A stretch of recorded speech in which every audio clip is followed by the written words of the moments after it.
Starlink internet হলো SpaceX দ্বারা নির্মিত একটি ইন্টারনেট পরিষেবা যা স্যাটেলাইটের মাধ্যমে এটা পৃথিবীতে ইন্টারনেট সরবরাহ করে। এটা পৃথিবী জুড়ে ছোট ছোট স্যাটেলাইটের একটি নেটওয়ার্ক।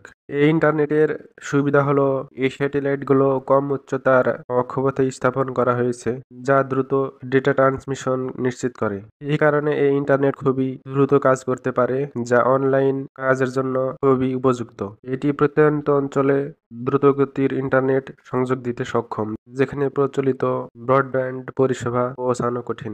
গ্রামাঞ্চল, সমুদ্র, বিমানের মতো চলমান স্থানে এবং দুর্যোগ কবলিত এলাকায় এটি সেবা প্রদান করতে পারে। এভাবে বিশ্বের প্রায় যে কোনো স্থান থেকে ব্যবহার করা যেতে পারে।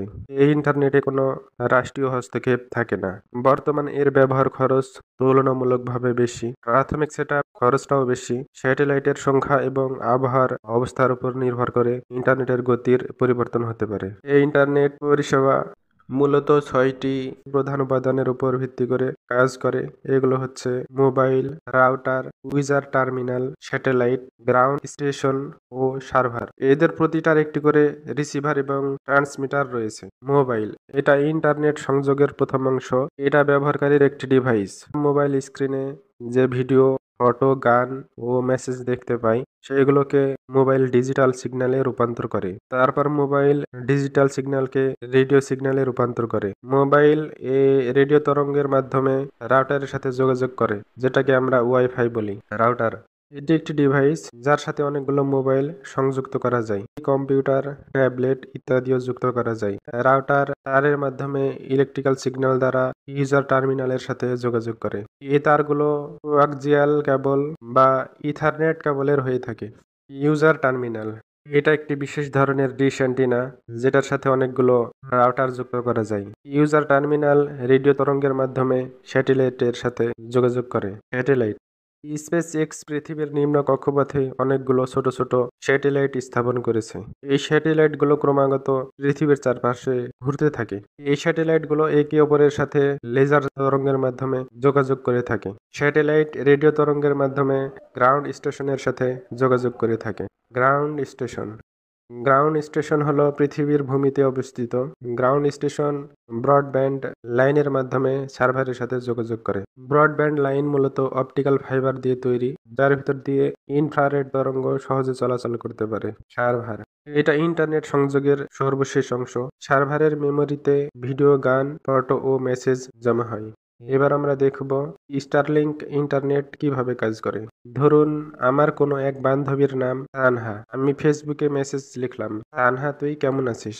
আমরা এখন দেখব এই মেসেজটা কিভাবে স্টারলিংক ইন্টারনেটের মাধ্যমে তানহার মোবাইলে পৌঁছাবে। প্রথমে আমার মোবাইল এই মেসেজের ডিজিটাল সিগন্যাল তৈরি করবে। তারপর এই ডিজিটাল সিগন্যালকে রেডিও তরঙ্গে রূপান্তর করে বায়ু মাধ্যমের ভিতর দিয়ে রাউটারে পাঠিয়ে দিবে। রাউটার এই রেডিও তরঙ্গকে ইলেকট্রিক্যাল সিগন্যালে রূপান্তর করে কোয়াক্সিয়াল কেবল বা ইথারনেট কেবলের মাধ্যমে ইউজার টার্মিনালে পাঠিয়ে দেবে। ইউজার টার্মিনাল এই ইলেকট্রিক্যাল সিগন্যালকে পুনরায় রেডিও তরঙ্গে রূপান্তর করে নিকটবর্তী কোনো স্টারলিংক স্যাটেলাইটে পাঠিয়ে দেবে। সেই স্যাটেলাইট এই রেডিও তরঙ্গকে লেজার তরঙ্গে রূপান্তর করে ফেসবুক সার্ভারের নিকটবর্তী কোনো স্যাটেলাইটে পাঠিয়ে দেবে। এই স্যাটেলাইটটি লেজার তরঙ্গকে পুনরায় রেডিও তরঙ্গে রূপান্তর করে নিকটবর্তী কোনো গ্রাউন্ড স্টেশনে পাঠিয়ে দেবে। গ্রাউন্ড স্টেশন এই রেডিও তরঙ্গকে ইনফ্রারেড তরঙ্গে রূপান্তর করে ব্রডব্যান্ড লাইনের ভিতর দিয়ে ফেসবুকের সার্ভারে পৌঁছাই দেবে। ফেসবুকের সার্ভার ইনফ্রারেড তরঙ্গকে ডিজিটাল সিগন্যালে রূপান্তর করবে। তারপর এই ডিজিটাল সিগন্যাল ফেসবুক সার্ভারের মেমোরিতে জমা হবে। তারপর সার্ভার তানহার মোবাইলের আইপি অ্যাড্রেস খুঁজতে শুরু করবে। আইপি অ্যাড্রেস খুঁজে পেলে সার্ভার সে ডিজিটাল সিগন্যালকে পুনরায় ইনফ্রারেড তরঙ্গে রূপান্তর করে ব্রডব্যান্ড লাইনের মধ্য দিয়ে গ্রাউন্ড স্টেশনে পাঠিয়ে দেবে। গ্রাউন্ড স্টেশন ইনফ্রারেড তরঙ্গকে রেডিও তরঙ্গে রূপান্তর করে স্যাটেলাইটে পাঠিয়ে দেবে। স্যাটেলাইট এই রেডিও তরঙ্গকে লেজার তরঙ্গে রূপান্তর করে এক স্যাটেলাইট থেকে অন্য স্যাটেলাইটে পাঠিয়ে দেবে। এই স্যাটেলাইট লেজার তরঙ্গকে রেডিও তরঙ্গে রূপান্তর করে তানহার নিকটবর্তী কোনো ইউজার টার্মিনালে পাঠিয়ে দেবে।